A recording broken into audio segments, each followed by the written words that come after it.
But tonight, I want to speak from the heart, as a patriot, a Christian, a citizen, and the parent of 7 young kids in this country. Sometimes a data point hits our radar screen that's bigger than the news of the day, a number that tells a larger story about who we are, where we are, and what we're up against as a country. Tonight, that number is 31%. Remember it, 31%. Today, the Harvard Kennedy School's Institute of Politics released their biannual Harvard Youth Poll. They've been doing the poll for 20 years, asking 18 to 29-year-olds, so kids out of high school, out of college, early in their careers, asking them what they think about the state of our country. Over 1,000 young Americans were polled, the margin of error, 3%. There were a number of fascinating findings, but one number stuck out to us. 31%. They were asked their views on American exceptionalism. Is America an exceptional nation? 31% said America is the greatest country in the world. 50% said other nations are great or greater. 18% out to lunch. 31%. 3 in 10 young people in America believe America is the greatest country in the world. Now, I, for one, am not surprised by the source. As an alumni of the Harvard Kennedy School of Government, it's an elitist institution, fully infected by leftist groupthink. It's the woke of the woke. Trust me, they're not saddened by these numbers. They're globalists. They don't want America to be seen as the best. They're not saddened, but we should be. Now, we checked this same poll in previous years and other similar polls, and the closest comparison we could find today was a 2013 Gallup poll that showed that 55% in the year of 2013 of Americans that same age were extremely proud to be an American. If you're extremely proud, you probably think America's an exceptional place. So 55% in 2013, 31% today in just a decade. And you don't have to be a historian to know that if you went back a little bit further, say to the 90s or the 80s, that number would be much higher, maybe 70, 75, 80%. Here's why it all matters. Here's why 31% matters. If you go by the old adage, the children are the future, then plain as day, this poll shows that the future hates America. Or at least they think there's nothing special about America. It's just one of many countries. Of course, I know, because I get to travel this great country and meet so many of you with Fox and Friends, that this is not the universal view. There is an echo of goodness, of patriotism, of faith in the American people, of people who truly believe and understand through history and their own experience how special this America and our experiment truly is. But if I had $1 for every parent who came up to me out on the road and said, my kid went to college as a God-fearing patriot, and they came back a Bernie socialist who questions America, I'd be a rich man. And as we saw over the last year, I call it or 2 years really, the COVID-16-19 moment. It's when your kids were at home, trapped in Zoom classes, and you were over their shoulders seeing the curriculum as the 1619 Project and other elements of critical race theory and diversity, equity, inclusion came across. It was a moment where we saw what they were really teaching, that it's not just colleges and universities. It's elementary schools, middle schools, and high schools.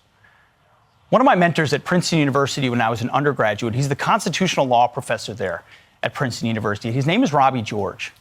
He had something to say recently about what he's seen and why he's seen it coming for years. Listen to this. You know, in the old days, there were some liberal or progressive professors who wanted to indoctrinate their kids. Not all, but there were professors who wanted to take the kid who might have come from a farm family in Iowa and is now at Yale or Princeton. The kid was a Boy Scout. The kid was a churchgoer, and the liberal professor would rub his hands together and say, "Okay, I'm going to take this kid, brought up by these rubes and hicks out there, and I'm going to indoctrinate him in liberal ideology." If such professors exist today, they must be very frustrated because they lose their opportunity to indoctrinate the kid because the kid comes in pre-indoctrinated. Now it's the other way around. That's a rough cut from a Fox Nation special I have coming out next month. It's called The Miseducation of America, a 5-part series about the 100-year progressive takeover of our country. The conclusion, through that project, we're surrounded. The leftists have nearly completely captured our classrooms, all of them. I went to public school in the 90s. I got a progressive education in a conservative town. So did you in the way you were educated. We all did. We are all the product of a progressive educational system. It's not immune in elite schools. It's not immune in private schools. It's not even immune in most religious schools. See, the takeover was not an accident of the 1960s. That's what I always thought. Instead, it was the product of an intentional 100-year progressive takeover, an intentional targeting of what made America different, what made America special, what made America exceptional.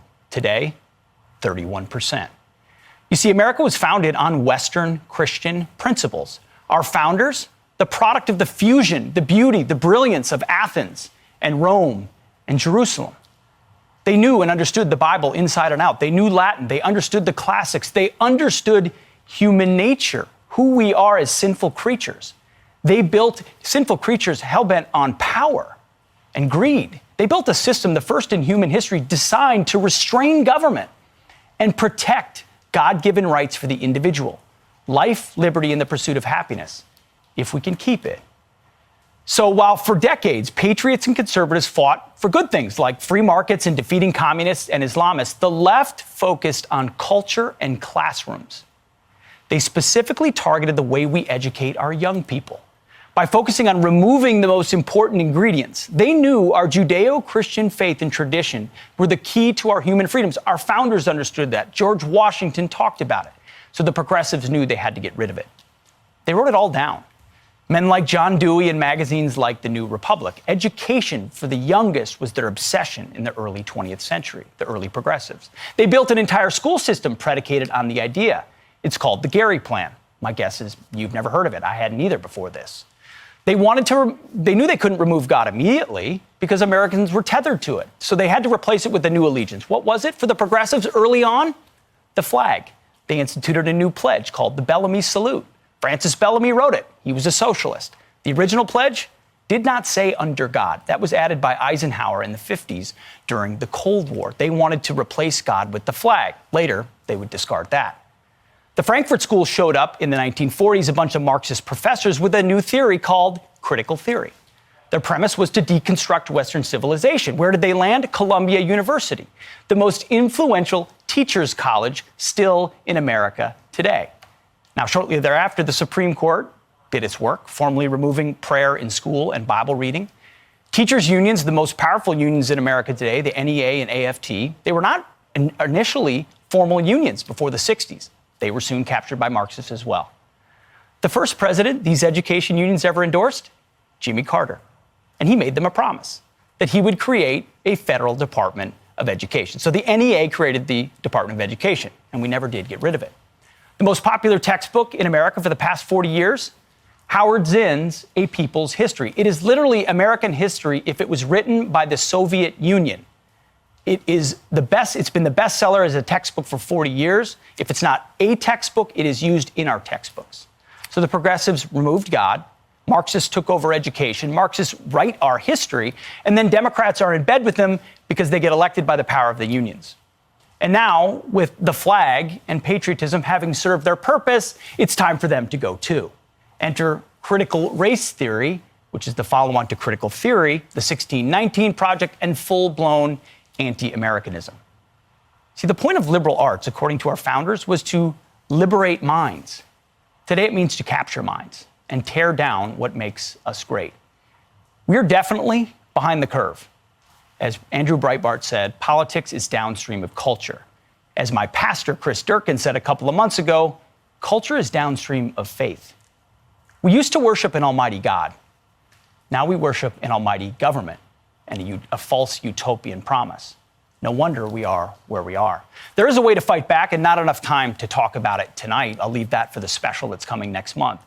But it starts with me and it starts with you. It's been heartening to watch parents stand up at school boards and fight back. But as my mother did the same thing in the 90s at our local school board.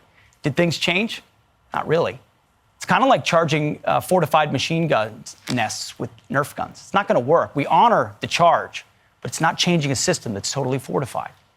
It starts in our homes, our churches, and in our schools, including new schools. If you have never heard of classical Christian education, you should take a look at it. 31% of young Americans believe America is exceptional. They don't know history, they don't know the world, and it's scary. As Abraham Lincoln said, the philosophy of the schoolroom in one generation becomes the philosophy of government in the next. Can you keep a country if you're teaching young people to hate that very same country? We are about to find out.